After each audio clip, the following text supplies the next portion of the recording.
चलो भाई पहले क्लिप्स खोलते हैं।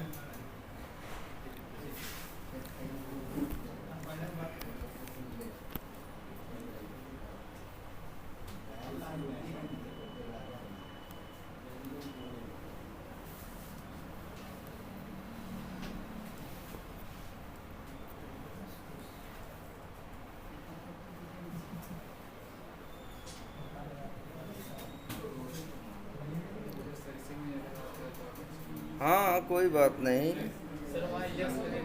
हाँ वही बस।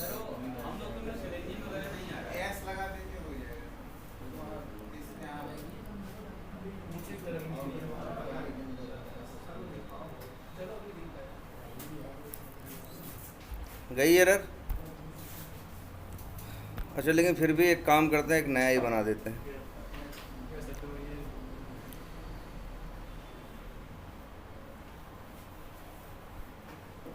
दिख रहा है ना? मैवन प्रोजेक्ट सेलेक्ट कर रहे हैं हम। एक नया मैवन प्रोजेक्ट बना रहे हैं। अब यहाँ पे आ रहा है create a simple project skip arc type selection. वैसे ARCHE लिखा है ना, ये आर्क जो लिखा हुआ है आर्क टाइप का यहाँ मतलब किससे मालूम है यार? Architecture type. मतलब मैवन में कई आर्किटेक्चर्स हैं जिनकी तुम्हें कोई ज़रूरत नहीं है। अगर तुम्हें चाहिए हो वो आर्किटेक्चर, जैसे जैसे अगर अभी हम यहीं नेक्स्ट बटन पे क्या कर दें, क्लिक कर दें, तो इसी के अंदर आएंगे ढेर सारे क्या आर्किटेक्चर्स। ये नेट से कनेक्टेड है ना, ठीक है। तो यहाँ आएंगे ढेर सारे आर्किटेक्चर्स, उसमें से कोई एक आर्किटेक्चर सेलेक्ट कर सकते हो। आर्किटेक्चर का क्या मतलब है मालूम है? आर्किटेक्चर का मतलब सिंपल इतना है, मैवन में बनाए गए हैं कई आर्किटेक्चर। अगर उनमें से जैसे यहाँ सैकड़ों आते हैं, उन वो मोबाइल में क्या देख रहे हो भाई? देखो सामने तक। तो मैवन में आते हैं कई आर्किटेक्चर। अब दिमाग में आता है ये आर्किटेक्चर क्या होता है। आर्किटेक्चर का यहाँ सिंपल सा एक मतलब ये होता है कि मैवन में जैसे तुम लोग प्रोजेक्ट बनाते हो क्या बनता है?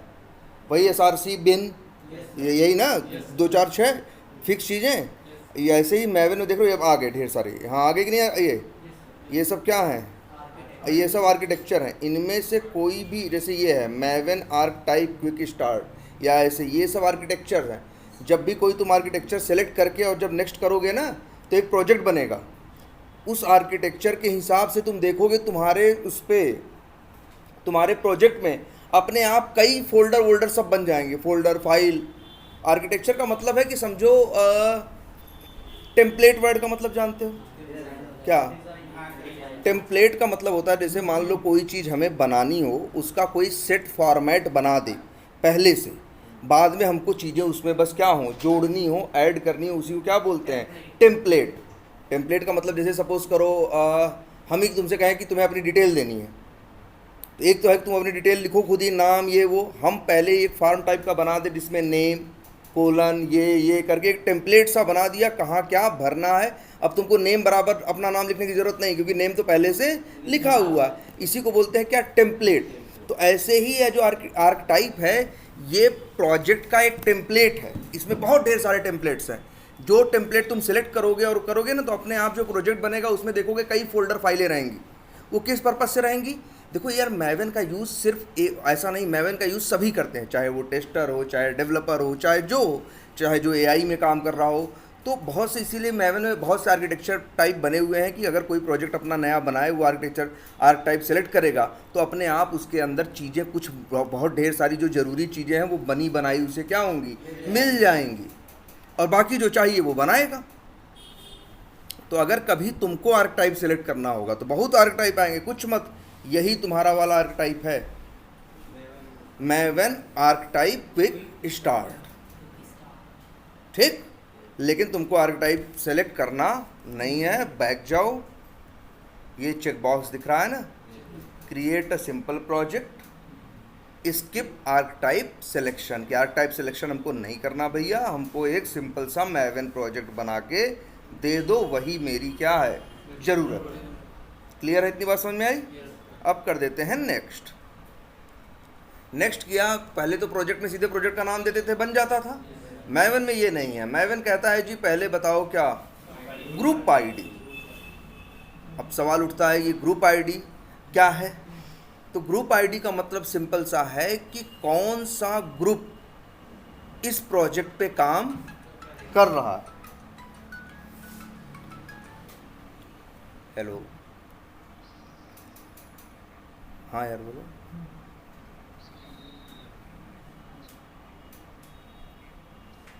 चार बजे यार, किसके फ्रेंड बोल रहे हो? अच्छा ओम ना, ऐसे बोलो। हाँ, 4 बजे कहाँ पे हो इस समय तुम? मोड़ में ही हो? चलो अब तुमको आधे घंटे में कंफर्म करते हैं, ठीक है?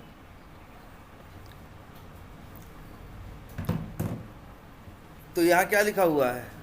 Group ID. अब ग्रुप आईडी क्या होता है? ग्रुप आईडी मतलब मैवन वालों ने कहा कि भैया जो टीम इस पे काम कर रही है वो अपना नाम लिखेगी यहाँ पे। जैसे कई बार ऐसा होता है एक टीम 2 या 3 प्रोजेक्ट पे काम कर रही है, तो वो दोनों तीनों प्रोजेक्ट में मैवन प्रोजेक्ट बनेगा कि नहीं बनेगा? तो तीनों प्रोजेक्ट में ग्रुप आईडी क्या होगी? सेम होगी, क्योंकि सेम ग्रुप उस पर क्या कर रहा है? काम कर रहा है। अब जैसे हम अपना बताएं, मेरे क्लाइंट का नाम है टीच फॉर अमेरिका। मेरे क्लाइंट का नाम है क्या? Teach for America. तो हम लोग अपने यहाँ ग्रुप आईडी बनाए हुए हैं ORG, या ऐसे बनाओ, ORG से स्टार्ट करो या किससे स्टार्ट करो? कॉम से। com.tfa। कौन लिखे पूरा teach for America? Short form में लिया है क्या हमने? TFA। अब ऐसे मान लो यहाँ एक्सपर्ट व्यू, देखो अब मेरी कंपनी स्वयं है, हम स्वयं का नाम नहीं लिखेंगे। काम तो हम किसके लिए कर रहे हैं? टीच फॉर अमेरिका के लिए ना। मान लो हम यही वी टाइगर ऑटोमेट कर रहे हैं, और ऑटोमेट कर रहे हैं किसके लिए? एक्सपर्ट व्यू ऑटोमेशन के लिए। तो हम नाम रखेंगे क्या? com.ev। ठीक, जो ग्रुप काम कर रहा है ये। अब दूसरा, अभी इसका मतलब है कुछ बता रहे हैं आगे। फिर क्या है? Artefact ID. आर्टिफैक्ट आईडी कुछ नहीं मेरे भाई, प्रोजेक्ट का नाम है। प्रोजेक्ट का क्या है? नाम है। तो नाम रख दें क्या? V tiger. नाम का तो एक पहले से बना है, तो नाम रख दे रहे हैं वी टाइगर _ ऑटोमेशन। और ध्यान रखना सारी चीज़ें स्मॉल लेटर में इसमें रहती हैं। ग्रुप आईडी और आर्टिफैक्ट आईडी में कुछ भी कैपिटल लेटर में हम बनाते हैं। बनाने को बनाओगे एरर थोड़ी नहीं देगा, लेकिन ये स्टैंडर्ड नहीं है कि आप कैपिटल लेटर इसमें यूज करो। वर्जन, अरे यार जैसे मान लो आज तुम एक प्रोजेक्ट बनाए, 10 टेस्ट केस ऑटोमेट किए, तुमको हम दे दिए, तो कहेंगे वर्जन 1 है। कल को फिर 2 टेस्ट केस और ऑटोमेट करके दिए, तो अब 12 टेस्ट केस तुम्हारे पास हो गए ना, तो अब कहेंगे वर्जन 1.1 है, 1.2 है। ऐसे ही तो वर्जन बढ़ते हैं जैसे चीज़ें। तो यही वर्जन मान लो बाय डिफ़ॉल्ट क्या है? 0.0.1 स्नैपशॉट। पैकेजिंग क्या है? जार। कहीं और ये जो नीचे ड्रामा लिखा है इसमें किसी चक्कर में पढ़ने की ज़रूरत नहीं है, और सीधे आपको क्या करना है? सिर्फ फिनिश करना। टाइगर अंडरस्कोर ऑटोमेशन नाम का बना है क्या भाई? Resource exist on a disk with different case. Okay, नहीं बना पाया। अच्छा, वी टाइगर अंडरस्कोर ऑटोमेशन कुछ है क्या है यहाँ पे?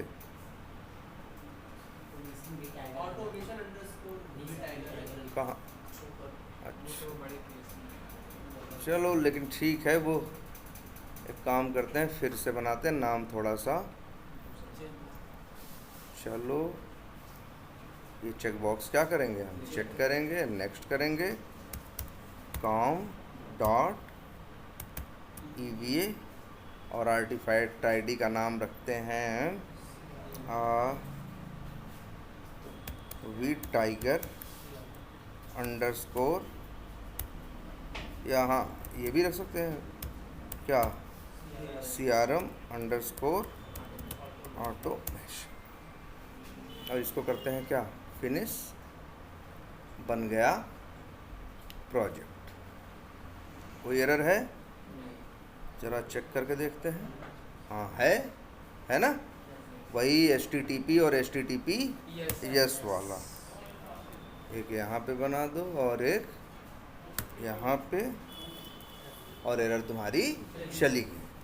आई बात समझ में? अब देखो इसका कमाल। तुम्हें ऑटोमेशन करना है, चाहिए क्या? जार। तो अब जार वार डाउनलोड करना नहीं है, ठीक है? आपको जाना है सीधे, एक साइट है जिसका नाम है MVN रेपोजिटरी, ठीक है? ये जो साइट है आपकी, सोचो पहले जार डाउनलोड करते थे ना, अब वो ज़माना गया। अब क्या करना है आपको, जो भी जार है मैवन, देखो पहले समझो इसका काम क्या था। ये बिल्ड, इसको बोलते हैं बिल्ड ऑटोमेशन टूल। बिल्ड मतलब बिल्ड करने का मतलब क्या होता है, बनाना। जैसे डेवलपर काम करता है तो क्या डेवलपर हो चाहे टेस्टर क्या करता है, बिल्ड करने का क्या मतलब, बिल्ड करने का मतलब है जैसे मान लो तुमको प्रोजेक्ट हम बना के भेजें एक नया वर्जन, तो हम क्या करेंगे, पहले पुरानी कंपाइल फाइलें क्या करेंगे, डिलीट करेंगे, फिर कोड को, फिर नए कोड को फिर से क्या करेंगे, कंपाइल करेंगे। कंपाइल करने के बाद उस कोड की ज़रूरत पड़ी तो बनाएंगे क्या, उसको उसको उसको टेस्ट करेंगे। भाई अगर पहले डेवलपर को, अगर मान लो, याद रखना इस बात को, पहले इसे बोलते हैं क्या मालूम है, बिल्ड करना। डेवलपर, जैसे सोचो डेवलपर कैसे काम करता होगा, आज के 20 साल पहले के बारे में सोचो तो एक ये काम होता था, इसको बोलते थे क्या, डिप्लॉयमेंट या बिल्ड बनाना, बिल्ड करना प्रोजेक्ट को। तो डेवलपर क्या करता था भाई, जैसे डेवलपर मान लो क्लाइंट को दे दिया, सर्वर पे डाल दिया, प्रोजेक्ट चल रहा है, कुछ नया काम करने लगा। अब जब उसका नया काम हो गया तो उसे क्या करना होगा, उसे ये करना होगा, सबसे पहले उसके पास तो पुरानी कंपाइल्ड फाइलें हैं, पहले पुरानी कंपाइल फाइलों को क्या करेगा, वो डिलीट करेगा, फिर से अपने जावा फाइलों को क्या करेगा, कंपाइल करेगा। कंपाइल करने के बाद अपने कोड को क्या करेगा, वो टेस्ट करेगा। टेस्ट करने के बाद अपने कोड की क्या बनाएगा, जार बनाएगा, और फिर वही जार जाके सर्वर पे डालेगा। पहले ये सब काम डेवलपर को करना पड़ता था, इसमें लगता था क्या, टाइम। इसी वजह से पहला एक बिल्ड ऑटोमेशन टूल अपाचे वालों ने बनाया, जिसका नाम रखा था उन्होंने आंट, ANT। एंट पढ़ो, आंट पढ़ो, जो पढ़ना है पढ़ो। ANT नाम का एक टूल बनाया उन्होंने। कहा ये जो दुनिया भर के काम आप मैनुअली करते हो, वो मैनुअली करने की ज़रूरत नहीं है, हम आपको दे रहे हैं एक फॉर्मेट, XML फाइल। उसी XML फाइल में हम आपको बता दे रहे हैं सिंटैक्स कैसे लिखना है, ये लिखोगे तो ये हो, कंपाइल लिख दोगे तो ये होगा, फलाना लिखोगे तो ये होगा। इस तरह से अब जो काम आपका कई घंटों में होता था, वो काम सीधे आप उसी XML में जाओ, चीज़ें चेंज करो और एक बार रन करोगे, बाकी आंट नाम का जो टूल है आपके लिए सारे काम कर देगा। लेकिन तब आंट में ये था कि जार आपको डाउनलोड, जैसे नई जार चाहिए तो आपको नई जार डाउनलोड करनी पड़ती थी। बाद में उन्हीं अपाचे वालों ने 4-5 साल बाद एक नया टूल बनाया, जिसका नाम रखा क्या, मैवन। जिसका नाम क्या रखा, मैवन। और मैवन एक अलग कंसेप्ट के साथ आया। मैवन में कहा कि आप जो जार वार करते हो ना, इन चक्करों में आपको पढ़ने की ज़रूरत नहीं है। अपाचे वालों ने कहा कि हम अपनी एक साइट बना दे रहे हैं, जैसे ये mvnrepository.com, और इसी साइट पे दुनिया भर की जितनी ओपन सोर्स क्या हैं, फ्री वाले जितने भी जार हैं या प्रोजेक्ट हैं, उन सब की जार हम उठा के एक जगह क्या कर रहे हैं, रख दे रहे हैं। आपको चाहिए हो आप मेरा टूल यूज़ करो, मेरी साइट, मेरा टूल तो जानता है ना मेरी साइट कहाँ है, और आप बस इसको क्या करो, सेव करो या बिल्ड करो। अपने आप वो देखेगा कि क्या मेरे सिस्टम पे ये जार है या नहीं है। अगर वो सिस्टम पे जार होगी तो कुछ नहीं करेगा, नहीं होगी तो mvnrepository.com से चीज़ को क्या कर लेगा, डाउनलोड करके रख लेगा। बढ़िया चीज़ थी कि नहीं है। तो मतलब आपको करने की ज़रूरत नहीं है, बस आप लिखो, होगा तो कोई बात नहीं, नहीं होगा तो डाउनलोड होके आ जाएगा। इसीलिए है भाई, मैवन चलाओ तो नेट, इंटरनेट का कनेक्शन आपके पास होना चाहिए। बिना नेट के मैवन काम नहीं करता, क्योंकि इसको जो ज़रूरत पड़ेगी सब अपनी साइट से क्या करेगा, डाउनलोड करेगा। अब हमको जैसे सेलेनियम चाहिए, अब हम क्या करेंगे, सेलेनियम लिखेंगे और इंटर मार देंगे। सेलेनियम जावा आ गया, इसको क्या करेंगे हम लोग, ओपन करेंगे। ओपन करने के बाद अब ये नया वर्जन है 4. सारे वर्जन आ रहे हैं कि नहीं, कोई टेंशन नहीं। देखो सारे वर्जन है, जितना भी होगा। अगर सबसे आखिरी में चले जाओगे ना, देखो क्या क्या पाओगे, देख रहे हो, सेलेनियम 2, ये पहला वेब ड्राइवर का वर्जन है। कब आया था, 2011 में, ठीक है ना।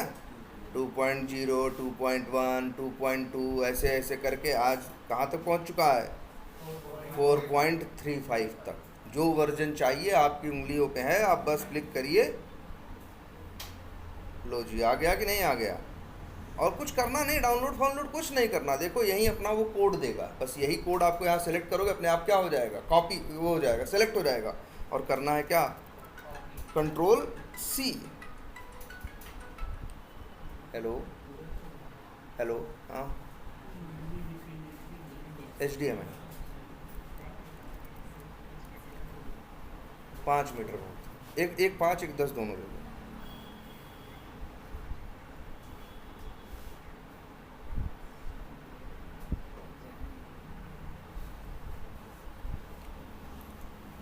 हेलो, ठीक है, जो भी हो ले लो, रख देना, और नहीं तो हम पेमेंट उनको कर देना है सुबह, ठीक है।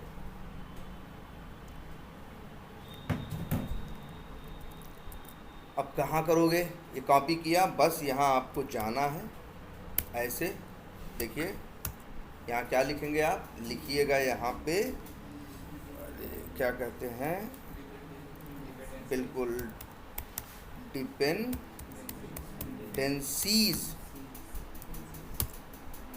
और इसके अंदर आपको भाई कुछ नहीं करना, अपनी जो कॉपी किए हो वहाँ से यहाँ क्या कर दो, पेस्ट भर कर दो।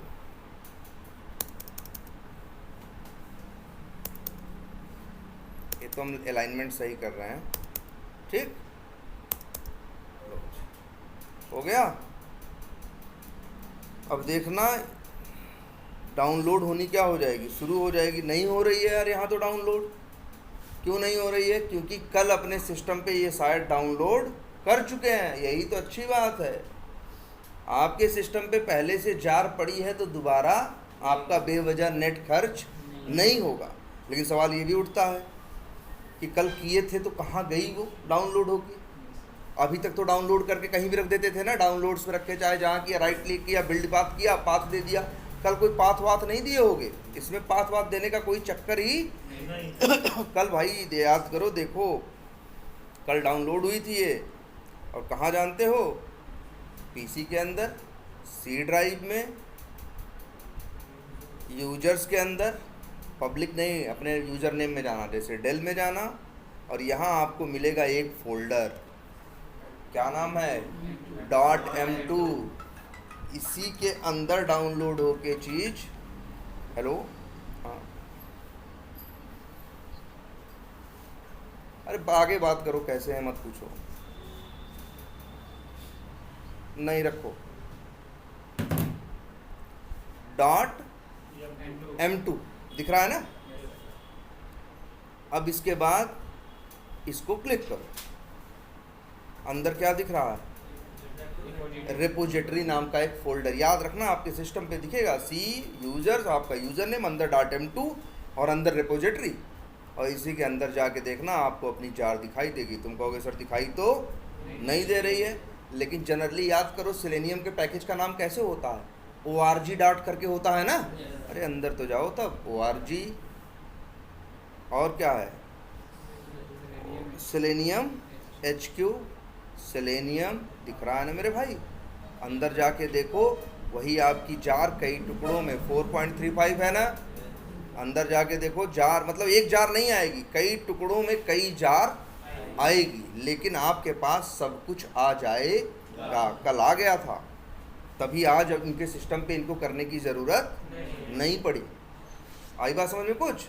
और जानते हो, नाम भी आज जान लो, ये जहाँ आया है .m2 फोल्डर में, .m2 फोल्डर में आया ना, इसी .m2 फोल्डर को हम लोग बोलते हैं लोकल रिपोजिटरी। क्या बोलते हैं, लोकल रिपोजिटरी। क्या है ये, लोकल रिपोजिटरी। और डाउनलोड कहाँ से हुआ है मेरे भाई, यहाँ से mvnrepository.com से ही सब कुछ आता है। सारी जो जार है, देखो सेलेनियम वाले अपनी जब जार बनाते हैं ना, तो क्या करते हैं, अपनी साइट पे तो एक डालते ही हैं, एक दे देते हैं किनको, मेवन वालों को, कि आपकी साइट पे भी हम एक अपलोड कर दे रहे हैं। और ऐसी यहाँ पे कितनी जार है जानते हो, लाखों जार हैं। कितनी जार हैं, लाखों। जितने भी ओपन सोर्स वाले जावा में हैं, फ्री वाले, वो सब के सब जो भी काम अपनी जार बनाते हैं, अपनी साइट पे तो डाउनलोड करने का एक लिंक देते हैं, साथ में मैवन पे भी एक डाल देते हैं, और यहीं से उठ के आता है। और इसका नाम है भाई सेंट्रल रिपोजिटरी, क्योंकि यहीं सबका रखा है ना, तो इसीलिए इसका नाम क्या है, सेंट्रल। और डाउनलोड होके तुम्हारे सिस्टम पे आया ना .m2 के अंदर, इसीलिए उसका नाम क्या है, लोकल रिपोजिटरी। तो दो रिपोजिटरी होती हैं, रिपोजिटरी में क्या है? कुछ नहीं, सिर्फ जार हैं आपकी भाई, जार। या और आजकल हम लोग जार को जार जार जार भी बोलते हैं, या फिर हम लोग अब मैवन वाले डिपेंडेंसी डिपेंडेंसी भी बोलते हैं। जार भी वही बात है और डिपेंडेंसी भी वही बात है। क्लियर है कोच? तो मेरे भाई आप क्या बनाओगे? मैवन की क्या बनाओगे? डिपेंडेंसी बनाओगे, डिपेंडेंसीज। और इसके बाद क्या समझ रहे हो? तो आप डिपेंडेंसी क्या करोगे? बनाओगे। ठीक है, क्लियर है इतनी बात? और दो चीज़ होती है ना, सेंट्रल रिपोजिटरी और लोकल। सेंट्रल से चीज़ आके कहाँ डाउनलोड होती है? लोकल के अंदर। क्लियर? बढ़िया सब। वहीं से यही बस, और कुछ नहीं कर रहे हैं हम भाई, बस लिख दो डाउनलोड। अरे तुम कहोगे एक काम करते हैं, मेरे पास 4.35 है लोकल में, 4.34 तो नहीं है ना? तो एक काम करते हैं मेरे भाई, हम यहाँ लिख दें क्या? 4। अब देखो सेव, यहाँ देखो बिल्डिंग होने लगा कि नहीं? 97%। जरा डबल क्लिक करो, चीज़ें डाउनलोड कर रहा है भाई। क्यों ओपन नहीं हो रहा है?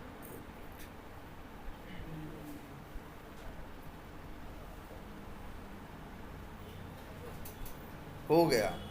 सबूत क्या है? सबूत ये है कि मेरे भाई यहाँ पे बगल में 4.34 भी आ गया है। अब कोई भी जार आपको चाहिए, आपको कुछ, अब जैसे ये 2 जार चाहिए तो है ना आपके पास, आप 4.34.0 लिखोगे तो उसको यूज करेगा, 4.35 लिख दोगे तो किसको यूज करेगा? कितना बढ़िया है इसमें। कल को नया वर्जन 4.36 है, कोई ड्रामा नहीं करना तुमको यार, बस यहाँ आके नंबर चेंज कर देना है, अपने आप डाउनलोड कर लेगा।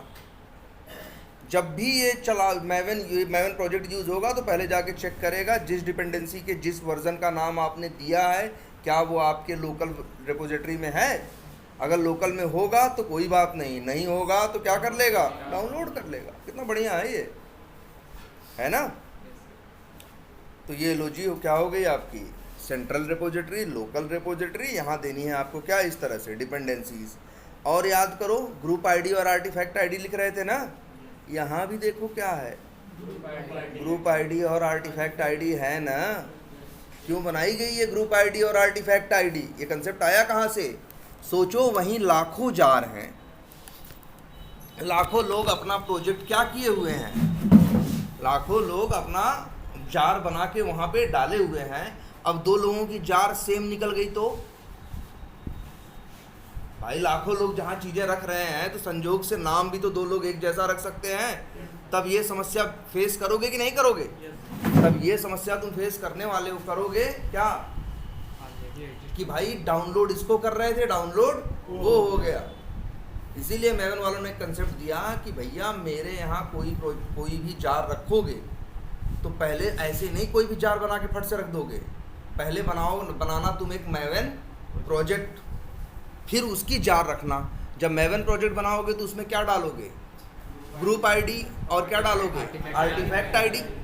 जब ग्रुप आईडी और आर्टिफैक्ट आईडी आप डालोगे, ग्रुप आईडी और आर्टिफैक्ट आईडी डालोगे तो वैसे ही उसका नाम क्या हो जाएगा? यूनिक हो जाएगा।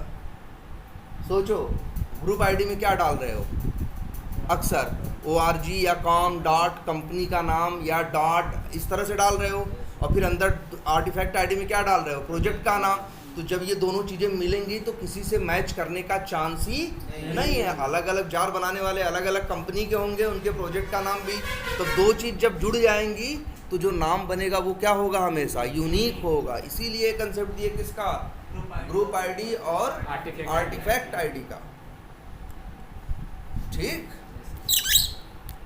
इसीलिए मैवन प्रोजेक्ट बनाओ तो हमेशा क्या देना पड़ता है? सबसे पहले ग्रुप आईडी और इसके बाद क्या? Artifact ID. बढ़िया है, इतना समझ में आया? अब तो कर लोगे इतना। चलो आगे, तो अब काम करते हैं। अच्छा, यहाँ ये भी देख लो मेरे भाई, SRC मेन जावा। अच्छा, यहाँ देखो फोल्डर स्ट्रक्चर थोड़ा अलग नहीं आया है ना? SRC main Java, SRC main resources, SRC test Java, SRC test resources है। या 10-15 मिनट नहीं, वैसे ही कुछ देख लो फिर दे दो। अभी 15-20 मिनट। तो भाई क्या हम बताए, SRC मेन जावा यहाँ अलग है, जैसे वहाँ सिर्फ SRC था ना, यहाँ ऐसा नहीं मेरे भाई, यहाँ ऐसे SRC main Java, SRC main resources, SRC test Java, SRC test resources. इसका भी मतलब है, चलो देखते हैं। राइट क्लिक करते हैं, प्रॉपर्टीज़ में जाके फोल्डर पे पहुंचने की क्या करते हैं, कोर्सेस, और पहुंचे यहाँ पे, क्या दिखा हमको भाई, कौन सा प्रोजेक्ट है हमारा, vtiger_crm_ ऑटोमेशन। मेरे भाई देखो SRC है कि नहीं है, पहले SRC में सीधे ही कोड मार देते थे ना, अब ऐसा नहीं है, SRC में जाओगे तो 2 फोल्डर मिलेंगे, मेन और टेस्ट। मेन के अंदर भी जाओगे तो 2 फोल्डर मिलेंगे, जावा और रिसोर्सेज, ठीक है। जावा के अंदर देखो खाली है ना, ऐसे ही इसमें भी जाओ, SRC टेस्ट, फिर क्या है, जावा और रिसोर्सेज। क्या मतलब है इसका, इसका मतलब ये है मेरे भाई कि जो कोड लिखोगे वो SRC मेन जावा और SRC टेस्ट जावा में जाएगा, और कोड में अगर आपको कोई फाइल या कोई चीज़ चाहिए कोड से रिलेटेड जो आपको ज़रूरत है, वो आप रखोगे कहाँ, SRC मेन रिसोर्सेज में और SRC टेस्ट रिसोर्सेज। अब अच्छा एक बात और भी जान लो यार, ये चीज़ चलती कैसे थी, SRC मेन जावा और SRC जो टेस्ट जावा वाला कंसेप्ट है, ये चलता कैसे था।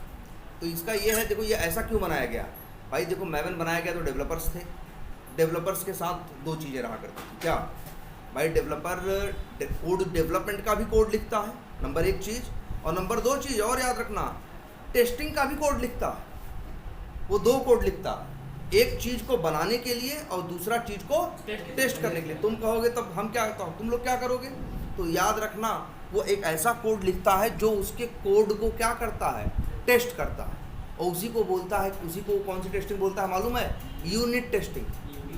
क्या बोलता है, यूनिट टेस्टिंग। अच्छा यूनिट टेस्टिंग भी जान लो क्या होती है, बहुत बड़ी चीज़ नहीं है। अरे जैसे एक डेवलपर है, तुमने देखा होगा ना यार जगह जगह, जैसे फ्लिपकार्ट पे जाते हो, फ्लिपकार्ट पे गए, सामान खरीदे, 4 सामान खरीदे, और जैसे ही तुम चेकआउट बटन पे क्या किए, क्लिक किए, सब सामान का दाम जोड़ के, टैक्स जोड़ के, डिस्काउंट घटा के, और तुमको फाइनल प्राइस दिखा देता है कि नहीं। अरे यार कैसे दिखाता है भाई, डेवलपर ने भी तो पीछे कोड लिखा होगा सिंपल सा, जो 4-5 पैरामीटर्स को लेता है, उनको क्या करता है, जोड़ता है, घटाता है और आंसर देता है कि नहीं देता है। तो डेवलपर ने जावा में अगर कोड किया है तो एक मेथड बनाया होगा कि नहीं होगा। अब जानते हो डेवलपर यूनिट टेस्टिंग का जब कोड लिखता है तो क्या करता है, डेवलपर जब टेस्टिंग का, जानते हो क्या करता है, कुछ नहीं करता वो, अरे अपना बनाया हुआ मेथड क्या करता है, कॉल करता है, और उसी में 4 पैरामीटर भेजता है, और उसका जो रिटर्न आता है मेथड का, उसको देखता है कि वो रिटर्न सही दे रहा है या गलत। अगर सही दे रहा है तो मतलब कोड क्या लिखा हुआ है, सही लिखा। यूनिट टेस्टिंग कोई बहुत बड़ी चीज़ नहीं है यार। देखो एक चीज़, जावा में काम कर रहे हो, डेवलपर क्या कर रहा होगा, जावा में काम कर रहा होगा तो अरे यार 50 क्लासेस बना रहा होगा, और हजारों क्या, सैकड़ों क्या बना रहा होगा, मेथड ना, काम तो वही, उसके मेथड वाले वही कोड करते होंगे। तो वो यूनिट टेस्टिंग का मतलब होता है कि अपना एक और क्लास बनाएगा, उस क्लास के अंदर बस उस मेथड को क्या करेगा, कॉल करेगा, पैरामीटर भेजेगा, उसको पता है उत्तर कितना आना चाहिए, और इफ एल्स से मैच करेगा उत्तर सही आया या नहीं, गलत। इसी को बोलते हैं क्या, यूनिट टेस्टिंग। मैनुअली नहीं करता, मतलब वो यूनिट टेस्टिंग के लिए क्या लिखता है, कोड लिखता है। तो मेरे भाई इसीलिए आया था कि SRC मेन जावा में डेवलपर डेवलपमेंट का कोड लिखेगा, SRC टेस्ट जावा में डेवलपर क्या करेगा, टेस्टिंग का कोड लिखेगा। ये इसका क्या था, पर्पस था, ये इसका क्या था, पर्पस था। इसीलिए SRC मेन जावा है और इसीलिए SRC टेस्ट जावा। हमें तो बस टेस्टिंग का कोड लिखना है, हमें तो डेवलपमेंट का कोड लिखना नहीं है। तो तुम चाहो तो सारी कोडिंग कहाँ करो, SRC टेस्ट जावा के अंदर। तो चलो करें। तो SRC टेस्ट जावा पे आए, राइट क्लिक किया, न्यू किया, एक चलो ऐसे ही कुछ पैकेज बना दे रहे हैं। पैकेज का नाम कुछ भी रख सकते हैं, लेकिन चलो रख दे रहे हैं क्या, आगे तो मैम ही इसको बताएंगी, लेकिन हम अभी लिख दे रहे हैं, एक पैकेज बना दिया क्या, टेस्ट। इस पैकेज के अंदर आए, न्यू किया हैं। अब एक और बना रहे हैं, एक्चुअल कोडिंग, कुछ भी नाम रख सकते थे, ऐसे ही रख दे रहे हैं, एक्चुअल कोडिंग। हम समझाना क्या चाह रहे हैं पहले वो देखो। बन गया मेरे भाई, बन गया कि नहीं बन गया? तुम्हें दिखाना क्या चाह रहे हैं बताओ? इसमें कहीं ब्राउज़र का कोड है इनके पास? होगा ना? अच्छा, इसमें भी खाली है? कहीं है सेलेनियम का है ना कोड? हम चाह रहे हैं थोड़ा सा कोड क्या ले लें।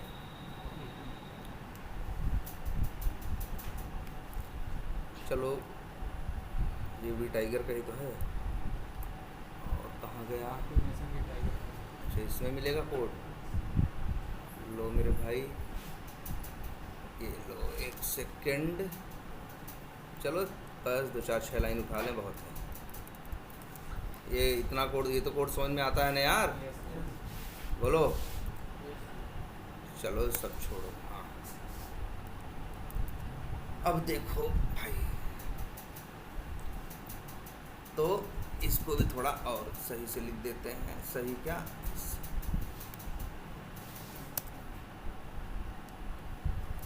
सब छोड़ो दुनियादारी, इतना ही देखो जितना दिखा रहे हैं। ये कोड लिखे हो ना?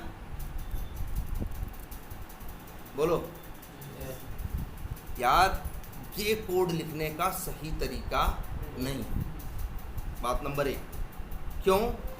क्योंकि तुमने एक चीज़ यहाँ नहीं की है जिसे बोलते हैं क्या? Exception handling. एक्सेप्शन हैंडलिंग पढ़ाए थे ना अभी पिछली क्लास में, ट्राई कैच का इस्तेमाल करके।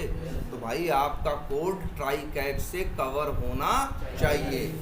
असली कोड ये नहीं है। असली कोड क्या है मालूम है? अब जरा यही देखते हैं।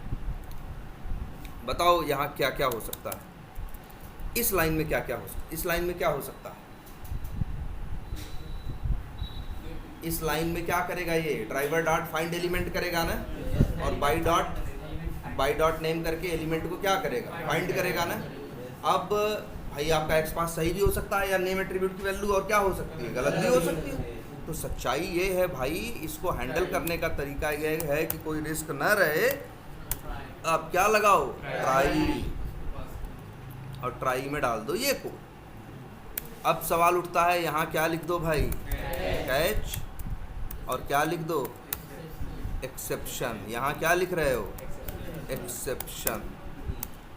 अच्छा, यहाँ कौन कौन सी एक्सेप्शन आ सकती है बताओ हमको? और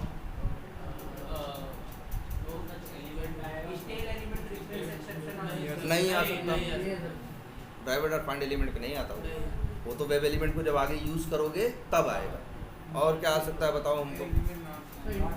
अरे भाई, नल पॉइंटर एक्सेप्शन भी आ सकता है। अगर ड्राइवर ब्राउज़र या कुछ भी एनी हाउ बंद हो जाए तो ड्राइवर क्या हो सकता है? नल भी हो सकता है कि नहीं? तो उस कंडीशन में नल पॉइंटर, तो यहाँ कितने एक्सेप्शन आ सकते हैं? 2। अच्छा, मतलब 2 प्रॉब्लम आ सकती है कि नहीं? एक नल पॉइंटर एक्सेप्शन आ सकता है, दूसरा नो सच एलिमेंट, और तीसरा भी एक आ सकता है। जानते हो कौन सा? ये बताए हैं कि नहीं तुम लोग को? एक और एक्सेप्शन होता है जिसका नाम होता है इनवैलिड सेलेक्टर एक्सेप्शन। नहीं बताया गया है तो जान लो। जैसे अगर हम यहाँ लिखें बाई डॉट एक्स पाथ, तो क्या लिखोगे भाई? डबल स्लैश टैग, मान लो उसका क्या है? इनपुट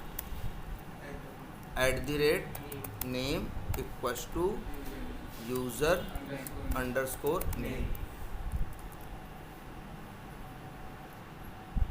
ठीक है, नाम क्या है इसका? तो ये है भाई by dot X path double slash input name equals to user underscore name. अगर हम कभी ऐसे करें, अब क्या गलत है ना सिंटैक्स? ये तो नहीं चलेगा ना। अच्छा, कभी ऐसे कर दे तो नहीं चलेगा। अच्छा, एक काम करते हैं, इसको पहले बाहर रख के चला देते हैं।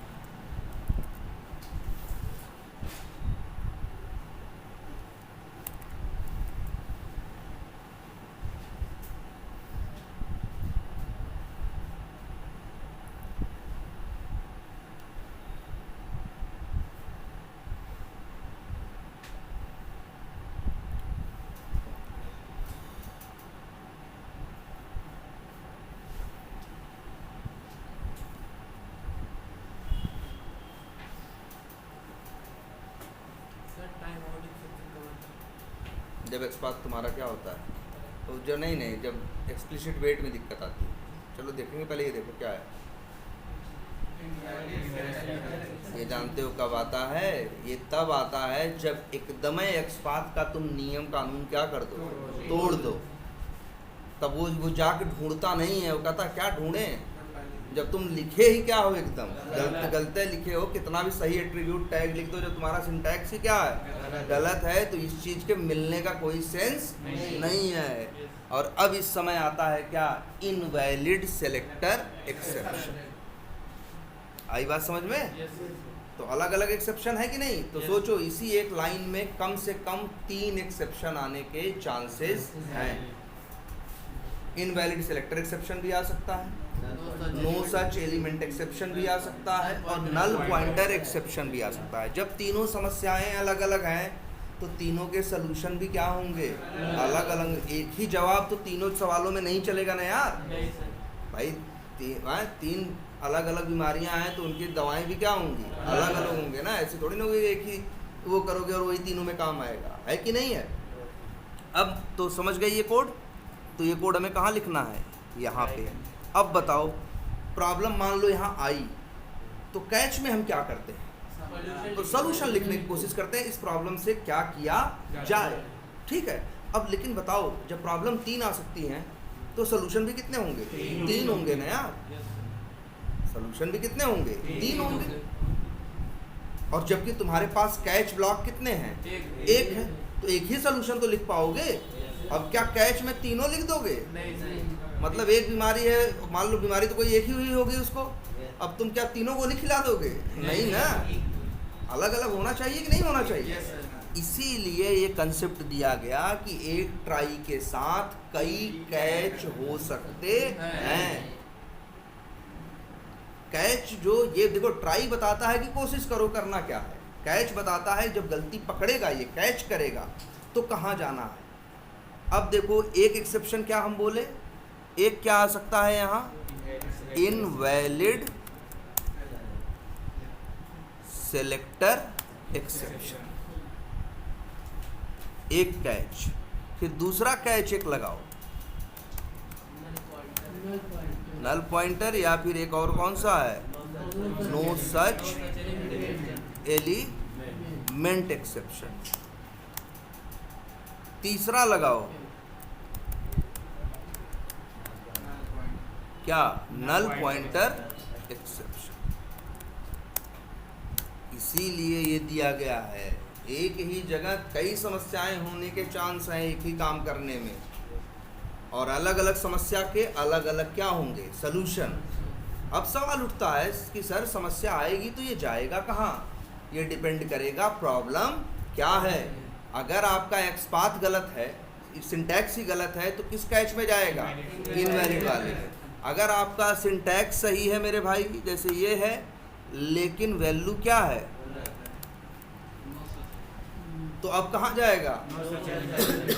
और अगर ड्राइवर एनी हाउ नल हो गया है तो कहाँ जाएगा?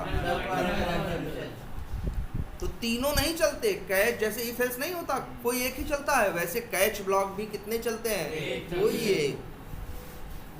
समझ रहे हो? तो अब अच्छा, इनवैलिड सेलेक्टर एक्सेप्शन है तो क्या करोगे मेरे भाई? कुछ नहीं कर सकते।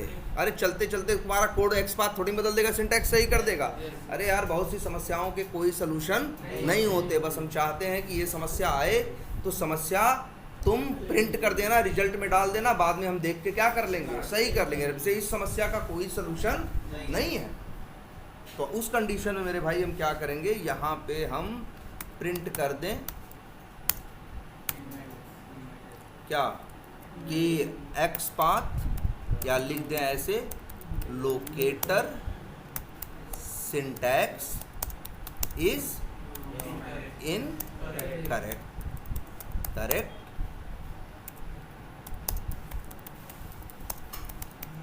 Please check. सही है कि नहीं है? ऐसे लिख दिया तो कम से कम मैसेज आ जाएगा। अच्छा, लेकिन कौन सी लाइन पे एरर है, क्या दिक्कत है, ये सब तो कहाँ आता था, जब एक्सेप्शन फेंकता था ना।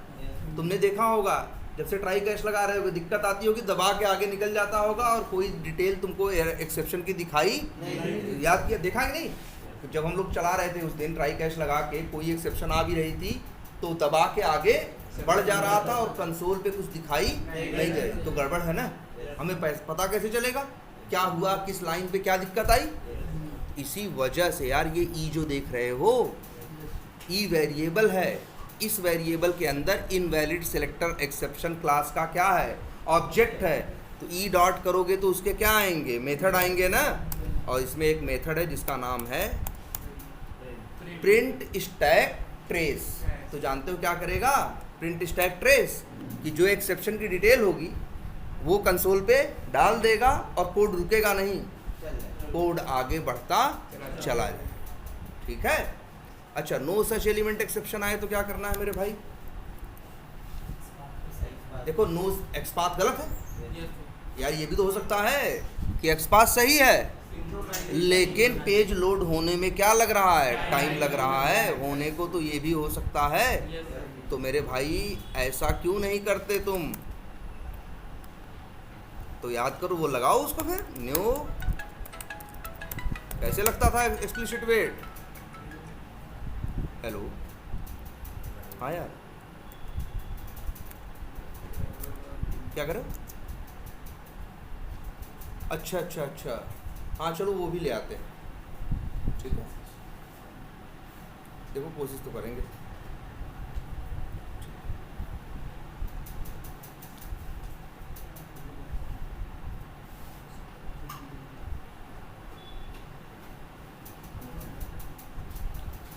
तो क्या लिखा है भाई? न्यू वेब ड्राइव, ऐसे ही लगता था ना वो वेट। और यहाँ लिख दो क्या,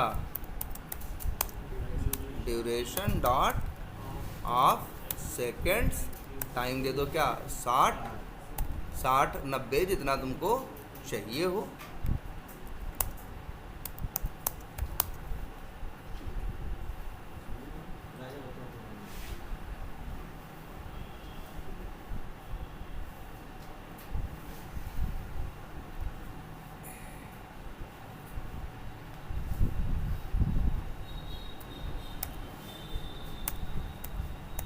हेलो, अरे यार ये उससे बोल दो, क्या नाम है उसका, ये मौर्य है, क्या नाम है इसका, बिजली वाला जो काम करता है, रवि। हाँ दे रहे, अभी ऊपर जाओ, 5-10 मिनट पहुँचा रहे हैं। हाँ उससे बोल दो ना यार, 3-4 चाहिए एक्सटेंशन, और 1 घंटे के अंदर। ठीक, और मेरे भाई यही लिख दो क्या,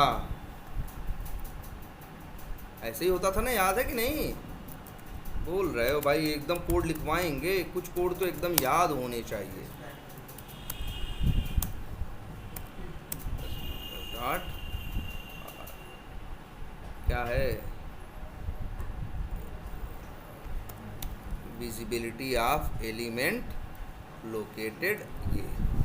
तो ये क्या करेगा मेरे भाई, एलिमेंट के लिए 60 सेकंड तक क्या करेगा, वेट करेगा। ठीक है। और इसके बाद यहाँ नीचे लिख दो यही सिंटैक्स सेम। कौन सा?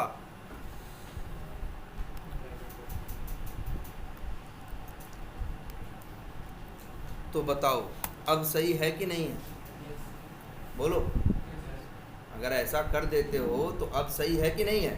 अच्छा एक चीज़ और यार, वेरिएबल तो ये है ना, तुम्हें पता है ट्राई का वेरिएबल कैच में इस्तेमाल नहीं होगा, लेकिन अगर मेथड लेवल पे कर दो तो, अब क्योंकि बताया ना अपर लेवल पे कोई डिक्लेयर करोगे तो लोअर लेवल पे वो काम करेगा। तो पहले डिक्लेयर कर दो और फिर मेरे भाई यही ऐसे कर दो। तो अब बताओ क्या होगा, अगर मान लो आपका X no such element exception आया भी, नो सच एलिमेंट एक्सेप्शन आया भी, तो भी ये पहले एलिमेंट के लिए फिर से 60 सेकंड क्या करेगा, वेट करेगा, और फिर एलिमेंट को ढूंढने के लिए ट्राई करेगा। और तुम पूछ रहे थे सर टाइम आउट एक्सेप्शन कब आता है? यार तभी आता है जब तुम एक्सप्लिसिट वेट लगाते हो और फिर भी एलिमेंट नहीं मिलता, तभी वो क्या देता है, टाइम आउट एक्सेप्शन। ठीक है। और बताओ भाई, ये है। और अच्छा, नल पॉइंटर एक्सेप्शन आया तो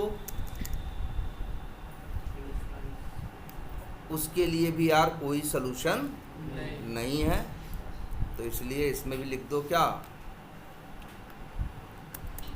driver is null please check. मतलब ऐसे क्या है, प्रॉपर मैसेज आ जाएगा और यहाँ लिख दो E dot print stack trace. ये सही है।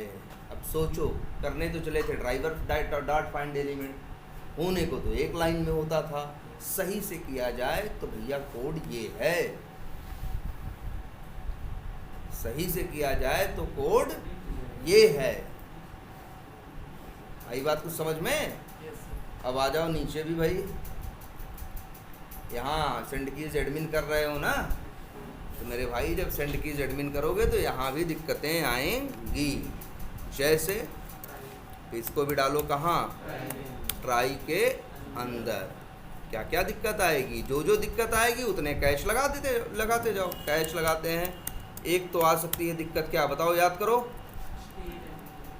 चलो स्टेल भी आ सकती है, बढ़िया है। स्टेल एलिमेंट रेफरेंस एक्सेप्शन, ये आ जाए तो तुमको पता है कि भाई क्या करना है। क्यों नहीं आएगा, इसी में आता ही है। जब तुम वेब एलिमेंट को क्या करते हो, यूज़ करते हो, तभी आने का चांस होता है। तुम कहोगे रिफ्रेश नहीं हो रहा है, अरे एनी हाउ पहले रिफ्रेश कुछ भी हुआ हो यार, तो आने का चांस है। कौन सा, स्टेल एलिमेंट रेफरेंस एक्सेप्शन। तो मेरे भाई क्या सोल्यूशन होता है कि ड्राइवर डॉट फाइंड एलिमेंट क्या करो, फिर से करो, जिससे फ्रेश रेफरेंस लेके आए, और अब डॉट क्या कर दो, सेंड कीज कर दो, जो तुमको सेंड कीज करना है। अब बताओ भाई, आई बात समझ में कुछ? नाम कुछ भी रख सकते हो भाई, एक्स वाई जेड रख दो, ई रख देते हैं क्योंकि एक्सेप्शन है, तो इसीलिए शॉर्ट फॉर्म में वेरिएबल का नाम क्या रख देते हैं, ई। एकदम भाई देखो अलग अलग ब्लॉक हैं, इनमें कहाँ जैसे, अरे यार लो, जैसे तुमको दिखाएं मेरे भाई, 2 फॉर लूप लगाएं, एक और एक, बताओ दोनों में इंट आई बराबर 0 से नहीं लिख सकते? लिख सकते हैं, लेकिन मेरे भाई जब एक लूप के अंदर क्या रहता है, दूसरा लूप, तब ऊपर वाला आई यूज़ कर लोगे तो भैया नीचे क्या करोगे, जे यूज़ करोगे ना। तो अगर पैरेलल है, क्योंकि देखो ये जो ई है, ध्यान देना, ये जो ई है वो किस ब्लॉक का है, इस ब्लॉक का, उसका दूसरे कैच ब्लॉक से कोई लेना देना नहीं है। अगर तुम ट्राई कैच के अंदर ट्राई कैच लगाते तब तो मतलब होता भाई, तब तुम ई ना, तभी देखो उस दिन हम पढ़ाए थे तो एक का नाम ई रखे थे, एक का नाम E1 रख दिए थे शायद ना, इसीलिए रखे थे। और क्या होगा भाई, तो और एक क्या आ सकता है, बिल्कुल एलिमेंट नॉट इंटरेक्टेबल एक्सेप्शन। इसका सोल्यूशन क्या होता है, जावास्क्रिप्ट ना, याद करो भाई, ये सब एकदम लिखवाएंगे तुमसे, एकदम इस तरह से पता होना चाहिए। कैसे बनाते हैं, ऐसे ही बनाते हैं ना मेरे भाई।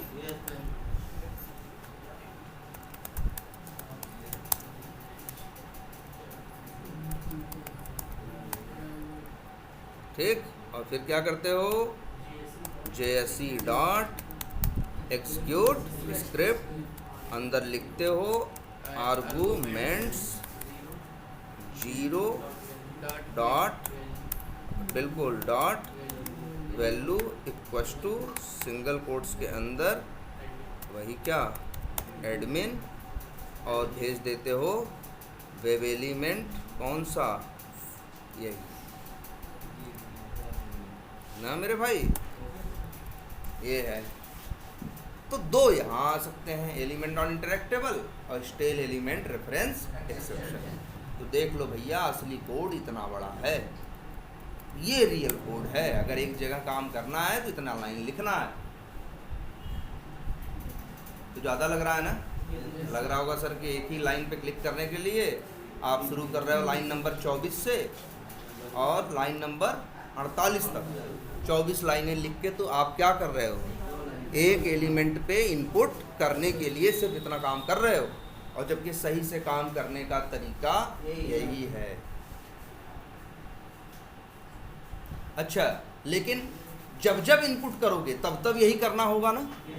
अब यही आगे मैम पढ़ाएंगी, कि कुछ ऐसा सिस्टम बनाएंगी कि एक इसी काम को करने का एक बना देंगी क्या, मेथड, जिस मेथड के अंदर होंगी 24 लाइनें।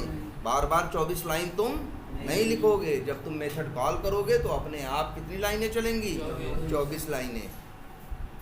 भले अभी तुम, लेकिन अभी देख लो भाई, सही से काम करने का तरीका यही है। अच्छा, कहीं क्लिक करना हुआ तो तब भी ऐसे ही लिखोगे। जब जैसे हाथ देखो सेंड कीज कर रहे थे मान लो अच्छा क्लिक कर रहे होते तब तो कहाँ कहाँ अंतर आता, बोलो। अगर क्लिक करना होता तो यहाँ आता और एक एक्सेप्शन और आती है। हाँ, और यहाँ और कहाँ हो जाता, कहाँ अंतर आता, यहाँ की जगह क्या हो जाता, क्लिक हो जाता। और एक एक्सेप्शन सही कह रहे हैं ये, और आती ना ना ना, क्लिक इंटरसेप्टेड,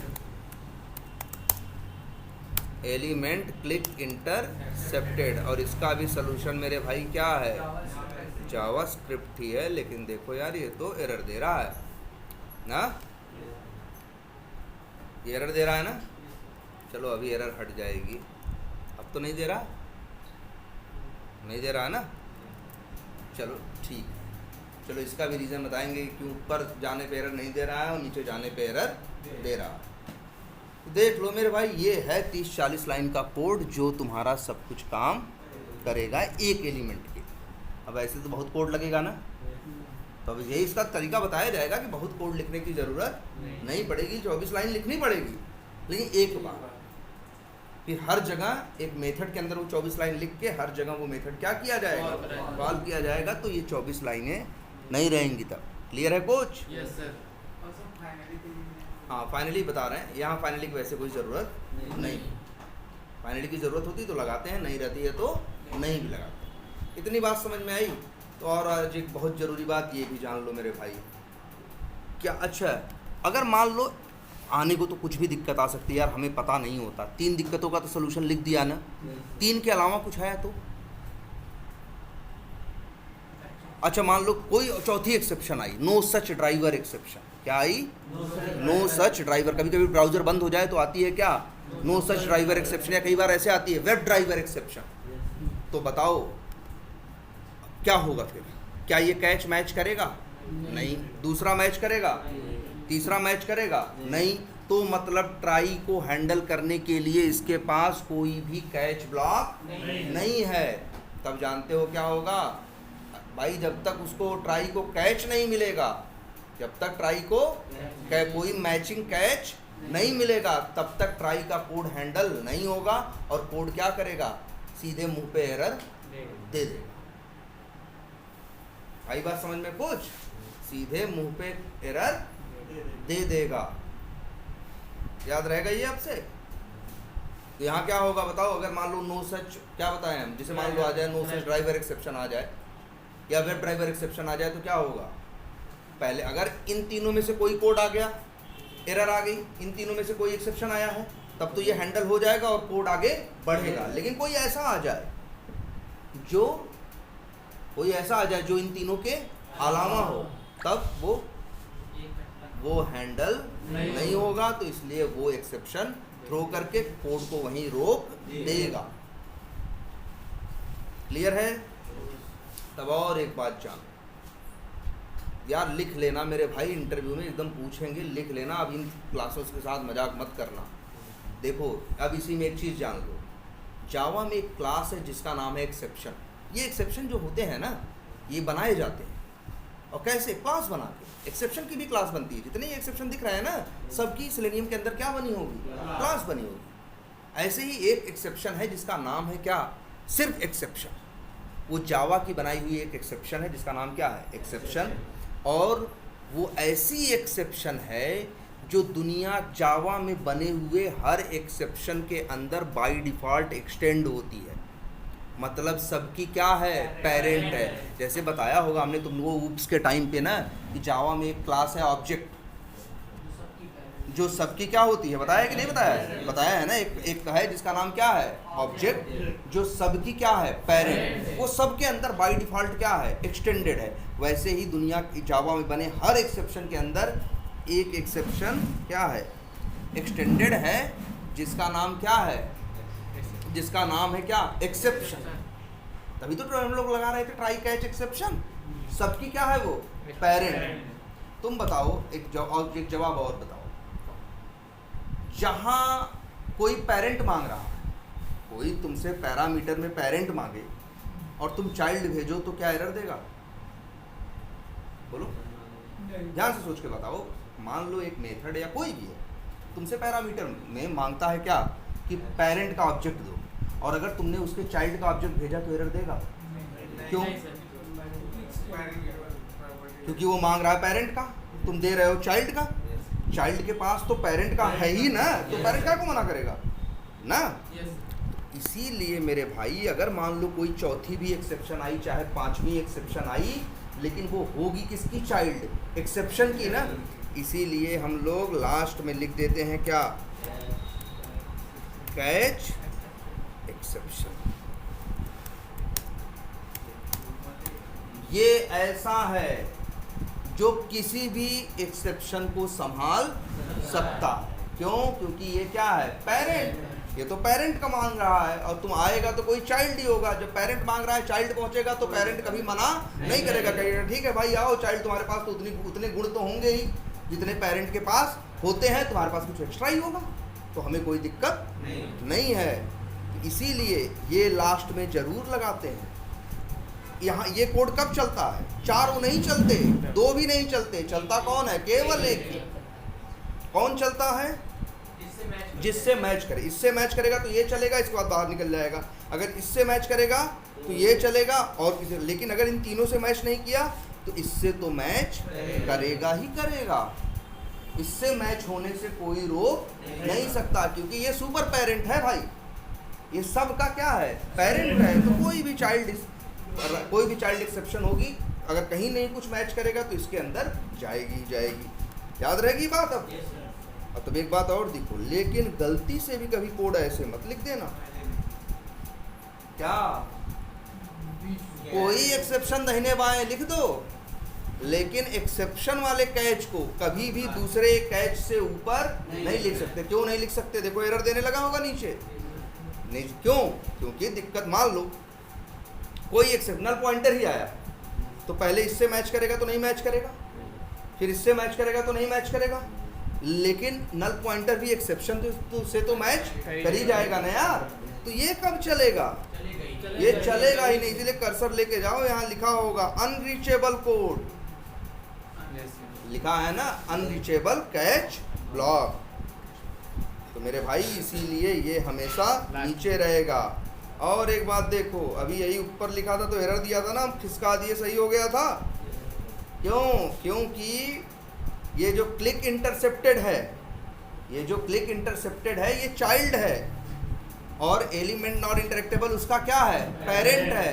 पहले पेरेंट एक्सेप्शन अगर आप दे दोगे तो चाइल्ड के चलने की कभी नौबत ही नहीं आएगी। इसीलिए देखो, जैसे ही हमने इसे क्या किया, इसे क्या किया, खिसका दिया, वैसे ही दिक्कत क्या हो गई, सही हो गई। ये भी बात समझ में आई। तो भैया बस इतना ही रखते हैं, लेकिन इसको सबको क्या कर डालो, एकदम